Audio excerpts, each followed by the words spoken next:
สิทธังนะโมพุทธายะสิทธัง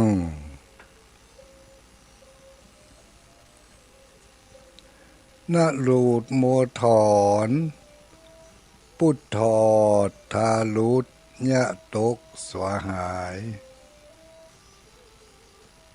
นะลูดโมถอนพุทธอทาลุดยะตกสวหายนะลูดโมถอนพุทธอทาลุดยะตกสวหาย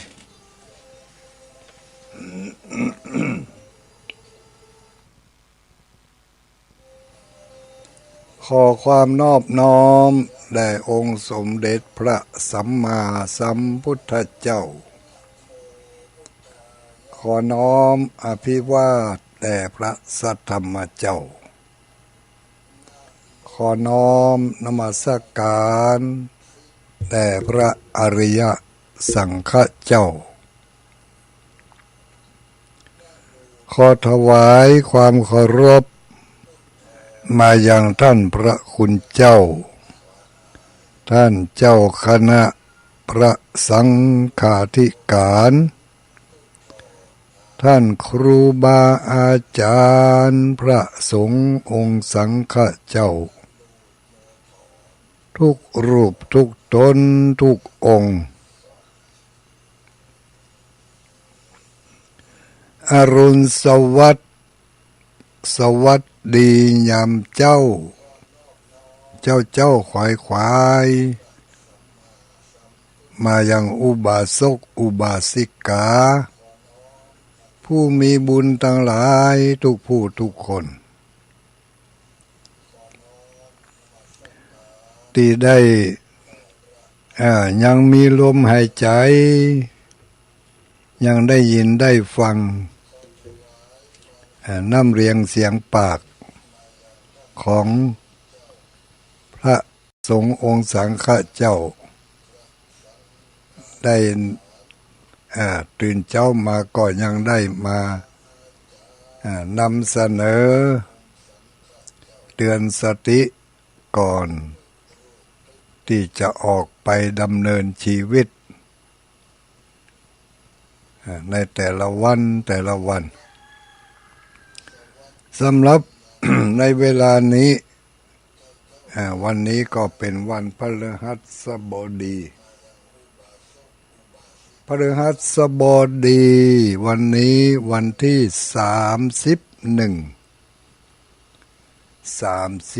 31แล้วญาติโยมสาธุชนทั้งหลาย31เดือนกรกฎาคม กรกฎาคมนี่มี31วันเดือนหน้าแถมก็31วันสิงหาคมหมดแล้วเดือนกรกฎาที่ผ่านมานี้เนาะขออนุญาตไปลดเสียงน้อยก่อนเนอะ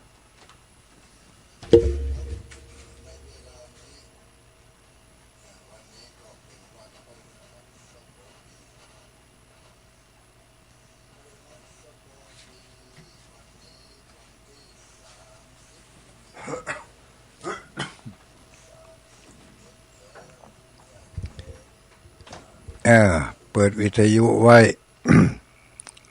ฟังเสียงตัวเก่าไปด้วย บางทีถ้าบ่เปิดไว้ก็บ่ได้ทำเหมาะมันดักไปกามันยุดไปกาก็บ่ฮู้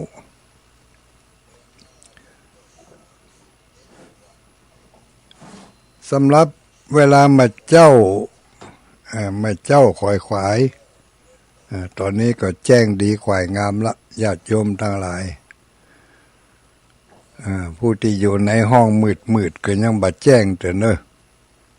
แต่ถ้าออกมาทางนอกทางป่างมาแล้วก็แจ้งละ6 โมงบัดเดี๋ยวนี้มันบ่เหมือน6 โมงแถมฤดูหนึ่ง ที่มันที่มันยังมืดอยู่อินนะแต่6 โมงประเดี๋ยวนี้มันแจ้งแล้วแจ้งลึ่งเว้ยแจ้งลึ่งญาติโยมวันนี้เดือนกรกฎาคมหมดสิ้นแล้ว31 วันเดือนเมืองเฮาเดือนเมืองเดือนตังจันทรคตินี่ขึ้นค่ำลงค่ำนี่วันนี้เป็นเดือน11ออกหรือว่าเดือน11ขึ้น6 ค่ำแล้วเนอะเดือน11ออก6 ค่ำวันผู้ก็วันโกนแถมหม้อ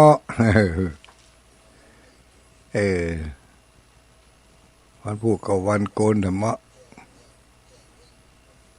วัน7 ค่ำหรอวันผู้ก็เนาะวันนี้6 ค่ำวันพฤหัสบดี เดือนกรกฎาคมเฮานึกย้อนไปเดือนกรกฎาคมนี่มีเหตุการณ์หลายอันหลายเจื้อเกิดขึ้นหลายอย่างหลายประการเกี่ยวข้องกับชีวิตของเฮาด้วยพ้องเกี่ยวข้องกับผู้ใกล้ชิดพ้องเกี่ยวข้องกับผู้ที่อยู่ห่างไกลไปพ้องก็ถ้าเฮาเก็บมาใส่ใจหรือว่าเก็บมาเป็นเรื่องสำคัญมันก็สำคัญอยู่เนาะกับตัวของเฮาโดยเฉพาะอย่างยิ่งกับความรู้สึกความรู้สึกถึงแม้ว่าเหตุการณ์บางอย่างอยู่ห่างจากเฮาไปยื้อกันบ่ตึงนะแต่ความหวั่นไหวการกระทบกระเทือนทางด้านอารมณ์ก็ยังมีอยู่เนาะยังกระทบกระเทือนกันอยู่อันนี้ก็มันก็จะอยู่ที่เฮานะอยู่ที่เฮาจะควบคุมได้หมกใด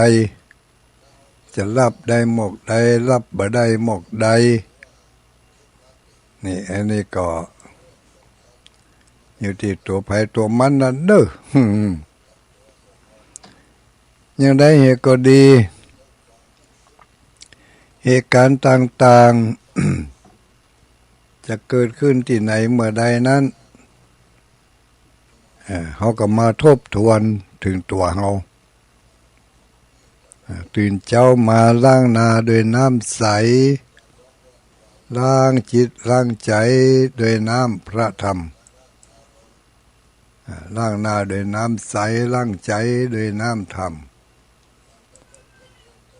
โดยน้อมนำเอาคติธรรมคำสอนต่างๆในทางพระพุทธศาสนามานึกทบทวนที่เคยได้ยินได้ฟังมาค่ำก็ดีเมื่อคืนก็ตามเมื่อแรงก็แล้วเมื่อได้ยินได้ฟังแล้วก็ลองนำมาทบทวนพอเมื่อทบทวนแล้วอันใดควรแก้ไขก็ยังมีโอกาสมีเวลาที่จะได้แก้ไขปรับปรุงอันใดที่มันผ่านไปแล้วแก้ไขบ่ได้ก็ปล่อยมันผ่านไปบ่เก็บมาแถมบ่เอามาเป็นความยุ่งยากเนาะบ่เอามาเป็นความยุ่งยาก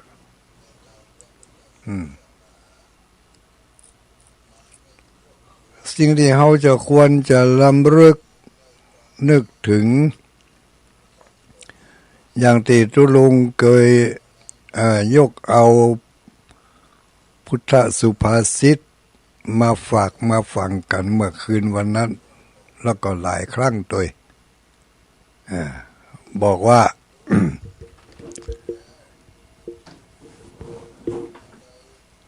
ที่บอกว่ายัญจะกะโลติกาเยนะวาจายะอุทธเจตสายัญจะกะโลติกาเยนะวาจายะอุทธเจตสาตังหิตัสสะสะกังโหติตัญจะอาทายะคัจฉติอันยังเป็นติติเตอะๆนี่เป็นคาถาลูก เรื่องคาถากูกรรม แต่คาถานี่มีคำแปลยัญจะกะโรติกาเยนะวาจายะอุทธเจตสาตังหิตัสสะสะกังโหติตัญจะอาทายะคัจฉติเอามาทบทวนกันกรรมใดที่ได้ทำไว้ด้วยกายก็ดีด้วยวาจาก็ดีด้วยใจก็ดีนะกรรมนั่นแหละเป็นสมบัติของเราก็ได้ของเขาก็ได้เป็นสมบัติของเราดีกว่าเนาะซึ่งเขาจะปาเอาไปซึ่งเราจะปาเอาไปเอามาอย่างไปก็เอากรรมนั่นแหละกลับไปนะกรรมใดที่ทำไว้โดยกายโดยวาจาโดยใจกรรมนั่นแหละเป็นสมบัติของเฮานะเป็นสมบัติของเฮาซึ่งเฮาจะปาเอาไป อันนี้ก็ล้างหน้าด้วยน้ำใสล้างใจด้วยน้ำพระธรรมลองสำรวจตรวจตาก่อนจะออกไปผจญกับภารกิจต่างๆในวันนี้ใจโยนิโสมนสิการคือการพิจารณาไตร่ตรองใคร่ครวญคือเหมาะหือสมคือเหมาะหือสม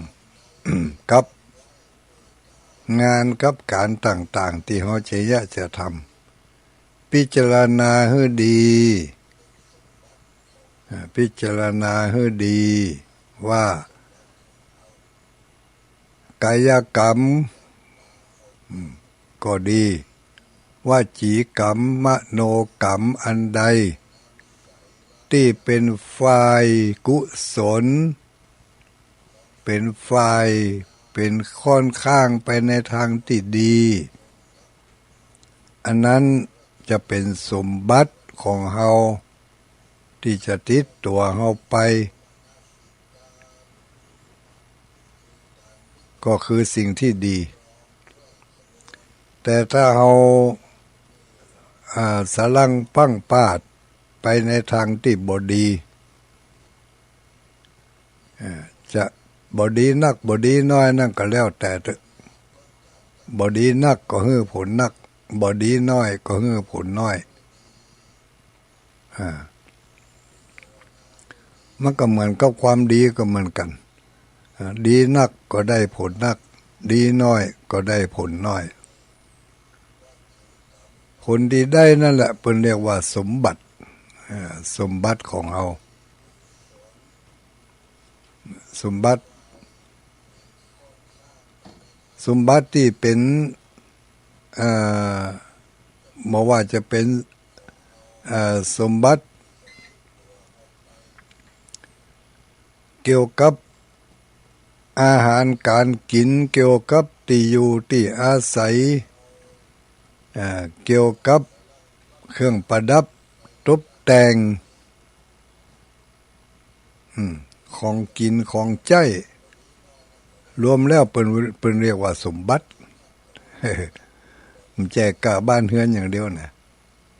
มันจะว่าสมบัตินั้นมันจะกะที่ให้ที่นาที่อย่างเดียวเพราะกรรมเพราะว่าไม่มีรายละเอียดที่ว่ากรรมใดที่ทำไว้กรรมนั้นเป็นสมบัติของเรานะ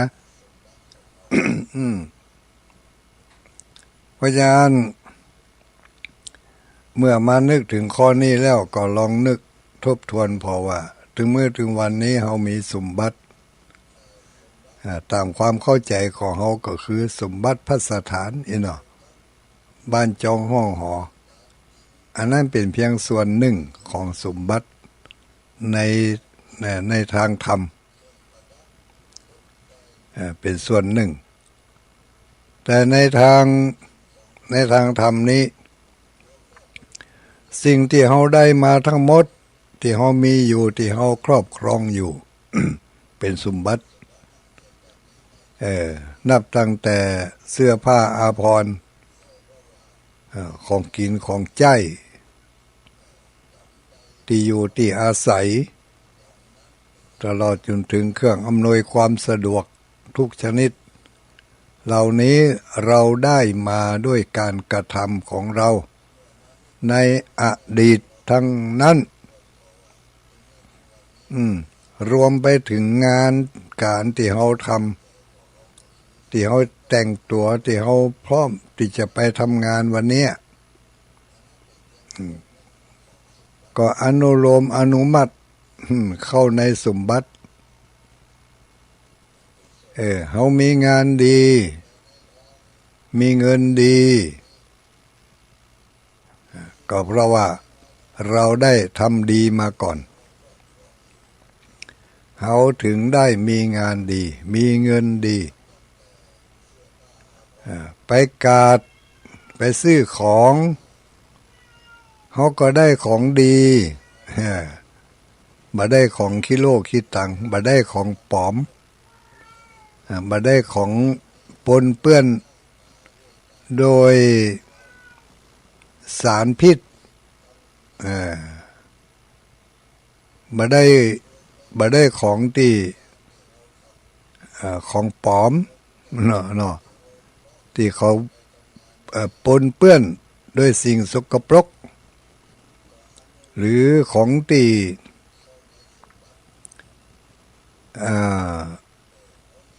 เป็นพิษเป็นภัยต่อการ การกินการบริโภคก็คือเขาได้สิ่งที่ดีๆเขาได้ของดีเหล่านี้มาก็เพราะว่าเราได้ทำกรรมที่ดีเอาไว้มันเนื่องถึงกันหมดนญาติโยมทั้งหลายถ้าเรามานึกถึงพุทธภาษิตบทนี้บทนี้บทใดบทที่เปิ้นบอกว่ายัญจะกะโลติกาเยนะวาจายะอุทธเจตสาเนี่ยกรรมใดที่ทำด้วยกายก็ดีด้วยวาจาก็ดีด้วยใจก็ดีกรรมนั้นแหละจะเป็นสมบัติของเขาซึ่งเขาจะปาเอาไปซึ่งเขาจะปาเอาไป เอาไปไหนก็เอาติดตัวเขาไปนั่นแหละในเมื่อเอาติดตัวเขาไปแล้วมันก็ไปเกิดผลเกิดดอกออกผลมันเกิดดอกออกผลอย่างใดเรื่องของกรรมนี่ถ้ากรรมดีติดตัวเขาไปถ้าเขาเคยทำกรรมดีทางวาจาถ้ามันติดตัวเขาไปมันก็จะเป็นวาจาที่ดีคืออู้ดีมีแก่ใจมีแก่จิตแก่ใจใครนำเสนอใครอู้ใครสนทนาในเรื่องแต่ดีๆในแต่เรื่องดีๆ แก่กู้สนทนาได้ยินได้ฟังเพราะว่าความดีของการกล่าวดีในอดีตมันส่งผลให้เรามาอู้ดีในปัจจุบันเมื่ออู้ดีถ้าบุญมันส่งแถม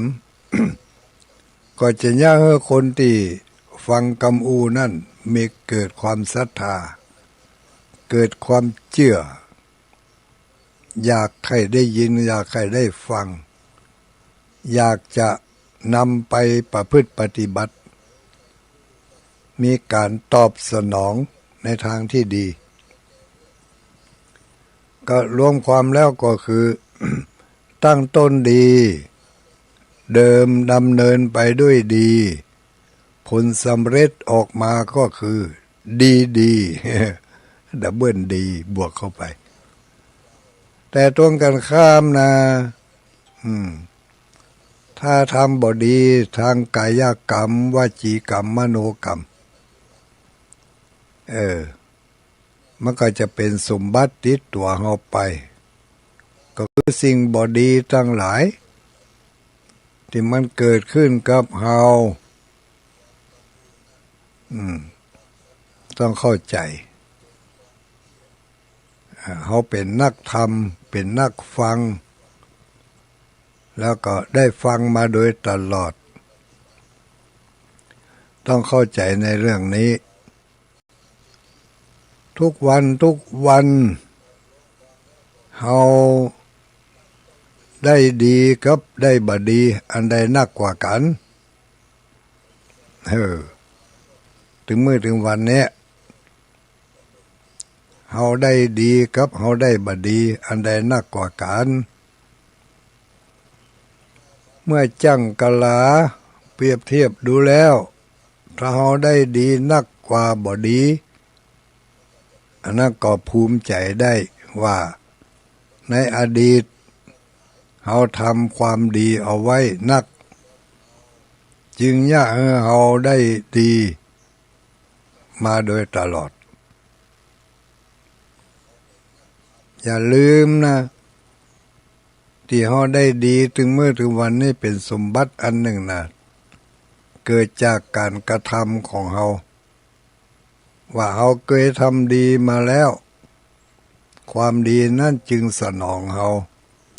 เพื่อได้สิ่งที่ดีเพื่อเฮาอยากจะอู้แต่เรื่องดีๆแล้วก็บันดาลให้เฮากึดแต่เรื่องดีๆอันนี้ผลของความดีสนองให้เฮาได้ดีหู้ดีหันดีคิดดีอู้ดีทำตัวแล้วผลที่ได้รับก็คือความดีสิ่งที่ดีๆที่ตามมาเนาะจะได้วัสดุเข้าของก็ได้ของดีๆมาเป็นของบูดของเน่าของเสียของที่ถูกต้มถูกตุ๋นของที่แปลกปลอมเนาะล้วนแต่ได้สิ่งที่ดีเกิดมาจากเราได้ทำดีเอาไว้เราเคยให้สิ่งที่ดีๆเราเคยแบ่งปันสิ่งที่ดีๆให้แก่คนอื่นด้วยความปรารถนาดีบ่ได้ให้ด้วยการให้เอาสัตว์เอาขวางสักแต่ว่าให้หรือว่าให้เพื่อตัดรำคาญอย่างโมนี้เพราะฉะนั้นกรรมที่ดีก็อยากให้เฮาได้ดีก็เฮาจงภูมิใจว่าโอ้ในอดีตเฮานี่ก็เป็นคนดีคนหนึ่งเฮานี่ก็เป็นคนดีคนหนึ่งรู้นี่ แล้วก็จะได้ภาคภูมิใจจะได้เอามาเป็นเครื่อง เตือนจิตเตือนใจสกัดกั้นเบิ่งให้เฮาไปทำในสิ่งที่บ่ดีมันจะได้ความบ่ดีในปัจจุบันเนี่ยมันจะไปเกิดเกิงความดีในอดีตที่เคยทำมาแล้วสิ่งที่ดีโอ้ในชาติก่อนปางก่อนนั้นเฮาก็เป็นคนดีคนหนึ่งเนี่ยเฮาเกิดมาเป็นคนเนี่ยเฮาได้ดิบได้ดีอะไรอย่างต่างๆแต่ความดีในที่นี้กับความพอใจของเฮานั้นมันคนละเรื่องกันเนอะมันคนละเรื่องกันความพอใจของเฮานั้นบางทีถ้าเฮาบ่เข้าใจในเรื่องกฎเกณฑ์ของกรรมแล้วก็จะยากให้เฮาเข้าใจผิดเข้าใจผิดอย่างใดก็มีหลายๆคนเข้าใจผิด ว่าถึงมื้อถึงวันนี้ตั้งแต่ข้าเกิดมาเนี่ยจำความได้เนี่ยข้าก็บ่เคยไปเนี่ยบ่อย่างฮื้อไผบ่เคยไปโลภไปโกงบ่เคยไปเนี่ยฮื้อไผเสียอกเสียใจบ่เนี่ยฮื้อไผทุกข์เข้าเสียของแต่เหตุใดเฮาเนี่ยอันหยังทำอันหยังก็เหมือนนึกว่าบ่ได้ดังใจทำงานทำการก้าการขายก็บ่ได้กำไรมีแต่ขาดทุนโดนช่อโดนโกงโดนหลอกลวงโดนเอารัดเอาเปรียบจะได้ว่าอย่างอันเฮาทั้งที่เฮาได้ทำดีมาตลอดความดีที่เฮาทำในปัจจุบันนี้มันเกิดจากแรงบันดาลใจในอดีตภพอดีตชาติเฮาเนี่ยไว้เป็นเชื่อแล้วมาถึงปัจจุบันนี้มันจึงบันดาลให้เกิดความสำนึกจะเนี่ยดีทำดีแต่ว่าปัจจุบันนี้เฮาเนี่ยดีทำดีผลออกมามันบ่ดีเท่าที่เฮาต้องการก็เพราะว่าในอดีตนั้นเฮาได้ทำสิ่งใดสิ่งหนึ่งเอาไว้ที่มันบ่ดีมีกำลังแรงส่งผลมาให้ปัจจุบันนี้ได้รับความบ่ดีงงก่อนนี่นี่มันงงเนาะ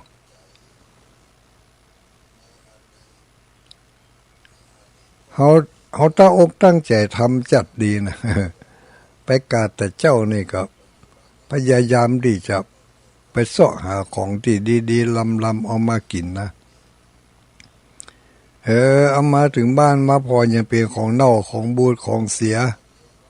อันนี้มาของเก็บไว้แต่เมินแล้วนี่เอามาจุขายให้เขาเนี่ยไปซื้อของดีได้ของบดีไหมอย่าลืมนะการกระท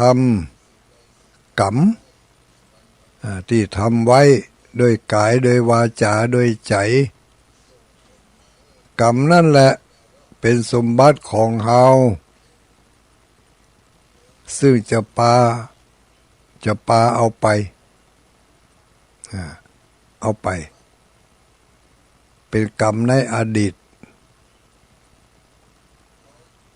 ถ้ามาผสมกับกรรมในปัจจุบันแถมถ้าทำบ่ดีในปัจจุบันตัวแถมมันก็ไปเพิ่มปัจจุบันทำความดีแต่ยังบ่ได้ดีเท่าที่ควรก็เพราะว่าความบ่ดีที่เราทำไว้ในอดีตมันมากกว่ามันหนักกว่ามันจึงให้ผลก่อน เขาทำดีในปัจจุบันนี้มันเบากว่ามันจึงให้ผลบัตันเตื้อเมื่อกรรมในอดีตมันให้ผลหมดแล้วกรรมในปัจจุบันมันก็จะให้ผลต่อไปทัดไปอันใดไปถึงก่อนก็อันนั้นก็ได้ก่อนก็อันใดมีน้ำหนักกว่าอันนั้นก็ไปถึงก่อนคลุกรรมนักย่อมจะให้ผลก่อนพหุลกรรมที่เบาเป็นว่าเหมือนกับเขาเอาของที่จงลงมาจากที่สูงเขาเอาขนไก่กับเอาบะหินเนี่ยเนาะมือเบื้องซ้ายกำขนไก่มือเบื้องขวากำบะหินยกมือขึ้นเต่ากันแล้วก็ปล่อยของสองอย่างนี้ลงมาพร้อมกันคนไก่มันก็ถึงขี้ดินมาลูนกะเพราะอย่างว่ามันเบากว่าบะหินมันก็ลงถึงก่อนเพราะบะหินมันหนักกว่าเส้นเดียวกันกรรมนักย่อมจะให้ผลก่อนกรรมเบาเป็นจึงว่าเนี่ยอย่างกับเนี่ยนักแน่น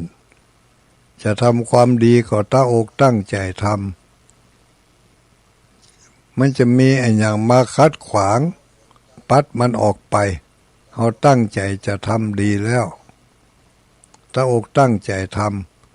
จะมีอุปสรรคอันใดมาคัดขวางการกระทำของเขาก็เมินมันเหี่ยไปฟังใส่ใจมันเตื้อเป็นจวนไปทำคุณงามความดีจวนไปให้ไปหอมจวนไปช่วยงานสาธารณะตั้งอกตั้งใจลุกลงเฮือนไปแล้วพอไปถึงเกิงกลางต่างมีคนมาจักมาจวนมาแนะนำมา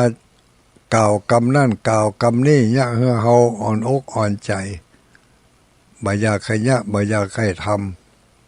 ำก็เป็นว่ากรรมบดีมาตัดรอนกรรมดีนี่จะต้องใจสติปัญญาละกรรมนี้ต้องมีความนักแน่นเอาไว้เอาวางนี่ได้ยินข่าวเรื่องของตุเจ้าวกเข้ามาเนี่ยฮะว่าเนาะเรื่องของตุเจ้าบดีทั้งนั้นจะไปเหมาบดีทั้งนั้นกะเนาะอีล่ำเหลือฮอก็บ่ใครศรัทธาละบ่ใครทำบุญทำทานอย่างละนี่นะ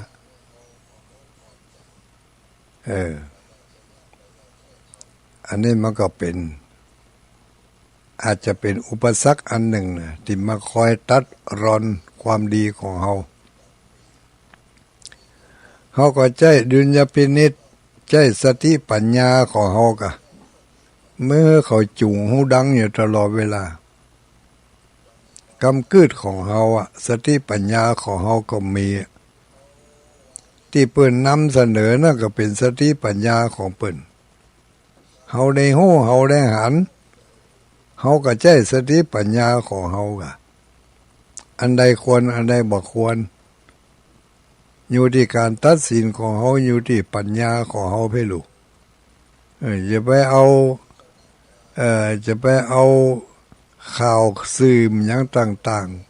ๆที่เปิ้นออกมาน่ะเป็นเครื่องตัดสินไปถูกจะได้มันบ่ถูกแล้วหันก็หันฮู้ก็ฮู้แต่การตัดสินใจเฮาฮู้เรื่องนี้เฮาหันเรื่องนี้เฮาฮู้อย่างอันเฮาหันอย่างอันเฮาฮู้ที่ปุ้นเฮาหันที่ปุ้นแต แต่ที่เขาจะเนี่ยเขาจะทำนั่นมันบ่ใจตีปุ้นเนี่ยเนาะมันบ่ใจอย่างอันอันนี้ก็เป็นสติปัญญาต้องใจสติปัญญากรรมใดไผทำกรรมนั้นคนนั้นก็ย่อมจะได้รับจะจ้าหรือเวนั้นอยู่ที่ผลอยู่ที่แรงของการกระทำถ้าเจตนานักเจตนาแห้งก็จะได้ผลในระยะเวลาอันสั้นถ้าเจตนาอ่อนเจตนาเบาก็จะได้รับผลในโอกาสต่อไปไม่มีเลยที่ทำแล้วไม่ได้ผลนะกรรมนั้นย่อมจะให้ผลอยู่ตลอดกรรมนั้นให้ผลตลอดเพียงแต่ว่าจะให้ผลเมื่อใดต่ออันและแหมอย่างที่กรรมให้ผลนั้นเขาจะหู้หรือบ่หู้ว่ามันเป็นกรรมตัวใดของเขาที่เขาได้เนี่ยมาได้ทำมาได้สิ่งนี้เป็นเรียกว่าเป็นอจินไตยบ่อาจจะหู้ได้เพราะปัญญาของเขาไปบ่ถึงปัญญาของเขามันไปบ่ถึงเรื่องของเวรของกรรมเรื่องของวิบากนี่มันเป็นเรื่องละเอียดยากที่จะเข้าถึงได้อย่างจริงจังยกเว้นเสียองค์สมเด็จพระสัมมาสัมพุทธเจ้าเท่านั้นเป็นสามารถที่จะหู้ได้ทะลุปุโป่งนอกนั้นก็หู้ได้ตามขีดจำกัดเนาะตามขีดจำกัดพระอริยสาวกผู้เป็นพระอรหันต์บางตนบางองค์เปิดก็หู้ได้บ่เสี่ยงบางตนบางองค์เปิดก็หู้ได้ตลอดรอดฟัง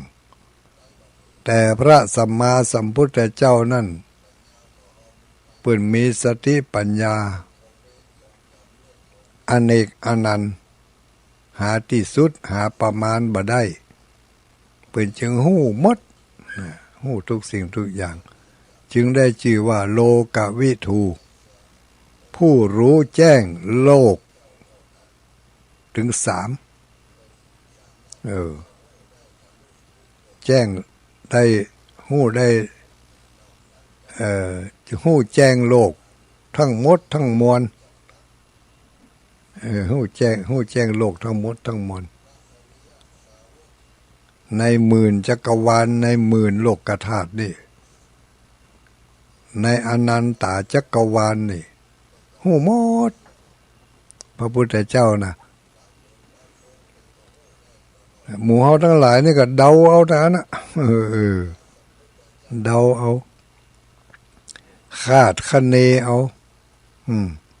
อนุมานเอา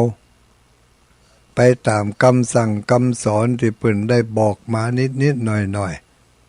ๆแล้วก็ใจสติปัญญาเต่าที่มีอยู่เนี่ยปัญญาปารมีของเฮาได้สั่งสมมามากน้อยเพียงใดได้ฝึกได้ฝนได้อบรมมามากน้อยเพียงใดก็จะหู้ได้หมดอันนะ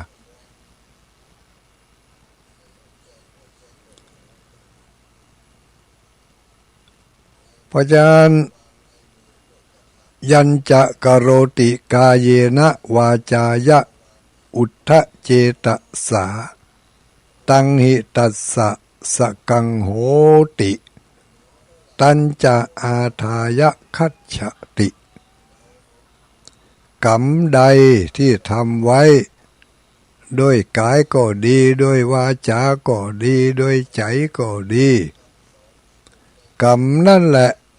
จะเป็นสมบัติของเฮาซึ่งเฮาจะปาเอากรรมนั่นแหละไปในทุกที่ทุกแห่งเหมือนก็เฮาก เหมือนก็เขาถือเอาผลไม้ไปเนาะ เขาไปกาดเขาไปเอาไปซื้อผลไม้มาบาสุกดีเตื้อเขาก็กำไว้ฮะน่ะ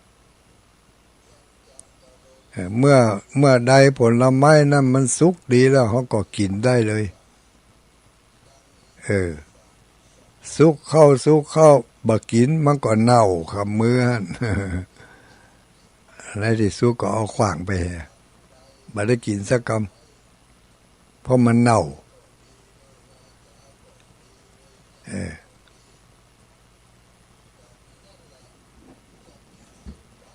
ก็อย่าลืมตื่นเจ้ามาล้างหน้าด้วยน้ำใสล้างจิตล้างใจด้วยน้ำธรรมสำรวจตรวจตราดูพฤติกรรมต่างๆที่เราได้ทำลงไปแต่วานี้ที่ผ่านมาเราได้ทำดีนักก็ว่าทำดีน้อยได้ไปใส่ร้ายป้ายสีไปพ่องวันนี้ต้องทบทวนจะไปแย่อย่างเก่าอยู่ก็ถ้าไปแย่อย่างเก่าแถมก็ไปเพิ่มสมบัติให้นักขึ้น ถ้าไปทำดีเพิ่มเขาก็ได้สมบัติที่ดีนักขึ้นเพราะว่ามันเป็นสมบัติถึงสองอย่างลูกความดีก็เป็นสมบัติความบ่ดีก็เป็นสมบัติของเราก็ทบทวนกันนะทบทวนกันยัญจะกโรติกาเยนะวาจายะอุทธเจตสากรรมใดที่ทำโดยกายโดยวาจาโดยใจตังหิตัสสะสกังโหติตัญจะอาทายะคัจฉติกรรมนั่นแหละเป็นสมบัติของเขาซึ่งเขาจะปาเอาไปในทุกที่ทุกแห่งสมบัติของกรรมนี่มันบ่เลือกที่นะเวลาหลับเวลาตื่นเวลานอนมันบ่ฮู้จักยั้ง มันมีตลอดมันมีตลอดไปมันบ่ฮู้จักยั้งบ่ฮู้จักหยุด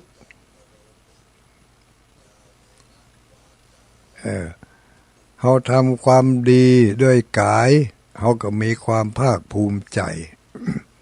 ความภาคภูมิใจนั้นมันก็เกิดอยู่ตลอดเขาจะไปอยู่ที่ไหนเขาก็มีความภูมิใจยิ้มอุ่นใจม่วนใจถ้าเขาไปทำความบดีเอาไว้มันก็ติดตัวติดใจเขาอยู่ไหนมันก็มาม่วนใจต้มก้มใจ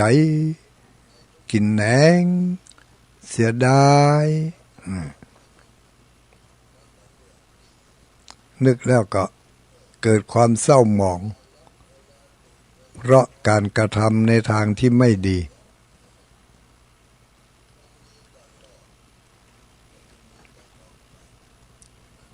ตื่นเจ้ามาล้างหน้าด้วยน้ำใสล้างใจด้วยน้ำธรรมประดับตกแต่งด้วยจารีตประเพณีและขนบธรรมเนียมก็เหมือนกับเขาล้างหน้าด้วยน้ำใสเสร็จเรียบร้อยแล้วก็เช็ดน้ำออกเอาครีมเอาเครื่องสำอางเข้าประดับตกแต่งเอาแป้งเอาครีมเข้าใส่ประดับตกแต่งตื่นเจ้ามาลูกมาคือใจได้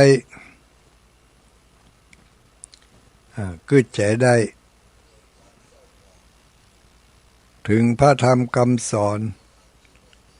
นึกย้อนไปถึงพฤติกรรมของตัวเอง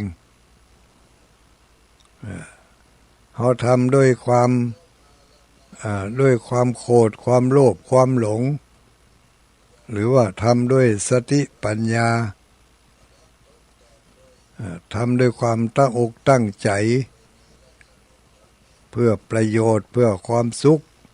แก่ตัวเองและแก่คนอื่น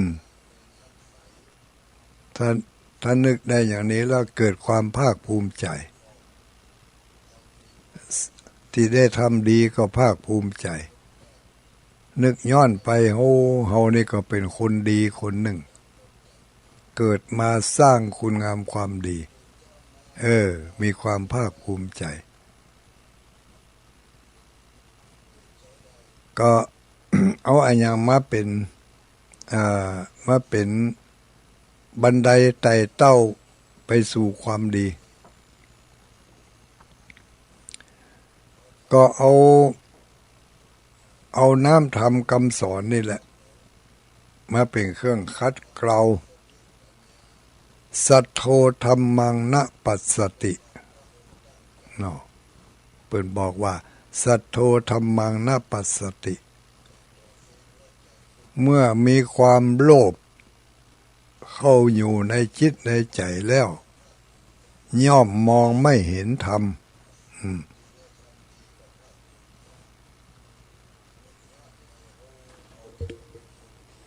มันใช่สัทธัมโมแล้วเนี่ยเป็นสุดธรรมสุดโธสุดโธธัมมังนปัสสติเนาะครูบาอาจารย์ทั้งหลายโลภเข้าแล้วมองไม่เห็นธรรมแต่หรอถ้ามีความโลภแล้วนะใครได้อันนั้นใครได้อันนี้นี่ถ้าเกิดความใครได้นี่ถ้าหู้บัดตันมันนี่นะมันก็ใครได้ทิกพอมันใครได้ทิกก็หาวิธีที่จะเอาอะไรกันนี่ก็หาวิธีที่จะเอาละเมื่อความโลภเข้าครอบงำคนเวลานั้นมีแต่ความมืดตื้อความโลภนี่อันทะตะมังตะทาโหติยังโลโภสหเตนะรังนี่เป็นว่าไว้นะพุทธภาษิตอันทะตะมังตะทาโหติยังโลโภสหเตนะรังนะเมื่อความโลภเข้าครอบงำคนเวลานั้นมีแต่ความมืดตื้อเนาะอะไรเลยมีอย่างจะอย่างกำลังออกอากาศอยู่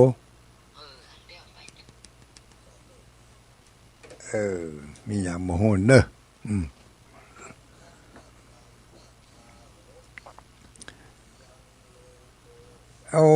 ญาติโยมนะตื่นเช้ามาล้างหน้าด้วยน้ำใสล้างใจด้วยน้ำธรรม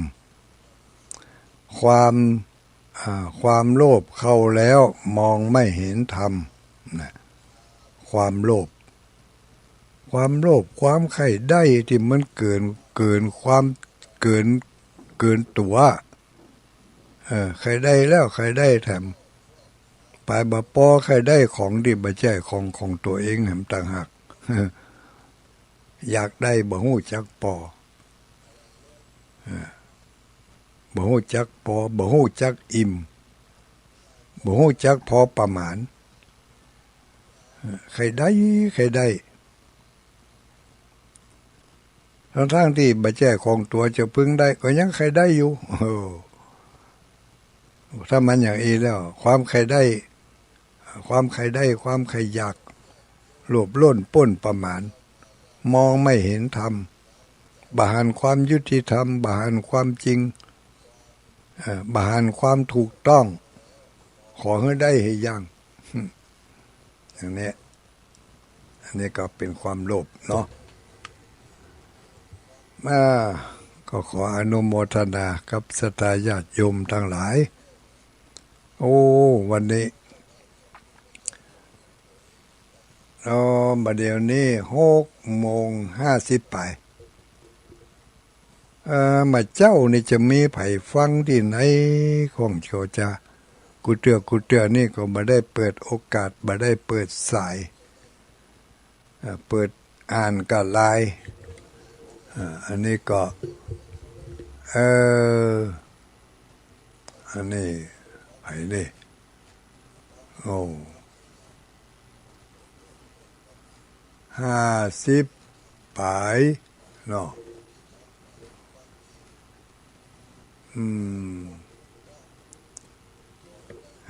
52 นาทียังเชิงพอสักหน่อย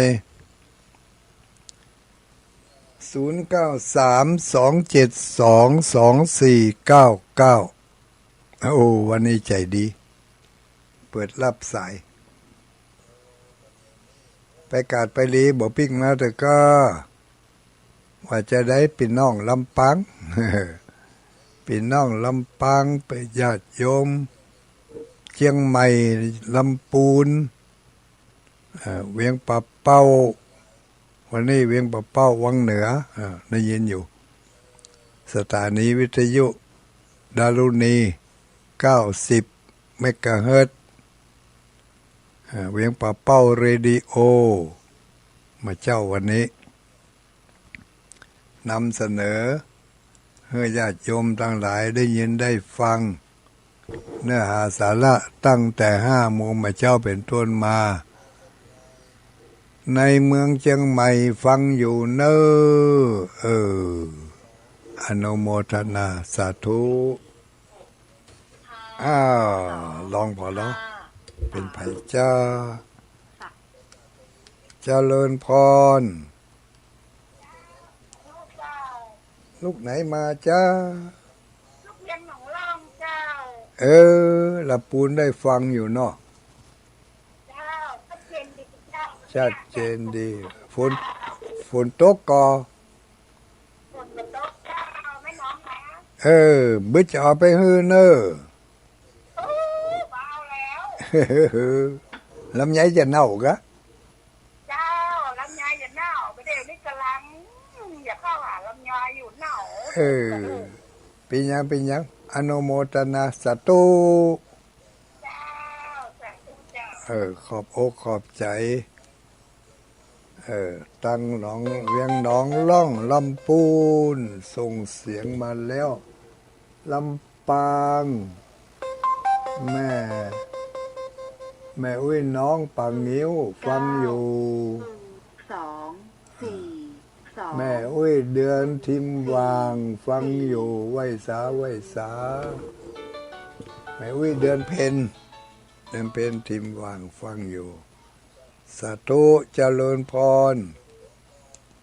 นมัสการครับผมแฟนพันธุ์แท้ครับแฟนพันธุ์แท้แม่ริมฟังอยู่เนาะ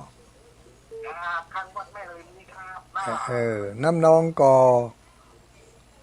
น้ำปะนองครับน้าผมอยู่ที่ถุงครับน้าโอ้ถ้าที่เรียนภาษาเมืองแท้ๆก็คนเมืองลูกแล้วแกคนเมืองกันเลยครับน้าม่วนครับขอบคุณขอบใจเนอสาธุเทศนี้ไปถึงวันโอ้ม่วนกันเลยครับน้าอันจุ่มหมาน้อยขึ้นดอยลูกวันนี้ผู้แท้เลยครับน้าอนุโมทนาขอบคุณหลายเนอแฟนพันธุ์แท้บ่เคยเปิดตัวแฟนพันธุ์แท้ไม่เคยเปิดตัวโอ้ตั้งแม่ห้องไข่น้ำน้องก็นั่นแม่ห้องไข่นี่ลดลงแล้วกะน้ำห้วยแม่ห้องไข่ฟังอยู่สาธุเจริญพรลำปางหนาเจ้าแม่สิกุลจำธุระลำ เออฟังฐานนี้หน่อย สถานีบุญญาบาทเจ้า เออวันนั้นยังบ่ไปป้ากันสักกมาได้ไปเจ้ามันมามีที่ไปเจ้าไผ่ ำก็ย่างไปคนเดียวก็ได้รู้ไปง้อเขาหยัง แต่ไม่จะสารไปแล้ว เอออนุโมทนาสาธุ สาธุสาธุอ้าวกราบไหว้สาธุลุงแม่ฟังอยู่เน้อลำปางชัดเจนดีพิสมัยเกาะคาก็นี่เนาะแม่โยมพิสมัยลำปาง6:57 นาทีเหลืออีกสักสายสองสายได้อยู่ก็เข้าใจเนอะแต่คืนก่อนนั่งกับซ้ำสถานีเลยเวลาไปเนาะเจริญพรฟังฐานีไหน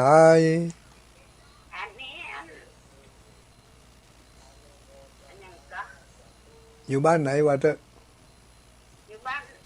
ห้วยม่วงเจ้า ห้วยม่วง เจ้า ห้วยม่วงไหนห้วยม่วงเวียงป่าเป้ากับห้วยม่วงที่ไหน ห้วยม่วงเวียงสาเจ้าตำบลนาเหลียงเจ้า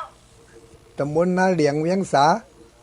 จังนานเจ้า เมืองน่านบุกคนนะ เจ้า น้ำแห้งแล้วกันเมืองน่าน ที่แห้งหมดแล้วเจ้า เป็นดีดูเป็นเนาะน้ำท่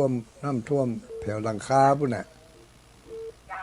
เป็นบางที่บางแห่งนั่นก็เนาะ เจ้าเป็นบ้านเทศท่วมหลายจ้าปีนี้ ท่วมนักแก เจ้า ก็ส่งกำลังจิตกำลังใจน้ำท่วมทุกที่ทุกแห่งเนอะเจ้าวันนี้ขออำลาญาติโยมทั้งหลายไปเตอีก่อนเนอะก็ขอความสุขความเจริญความรุ่งเรืองจงบังเกิดมีแก่ทุกผู้ทุกคน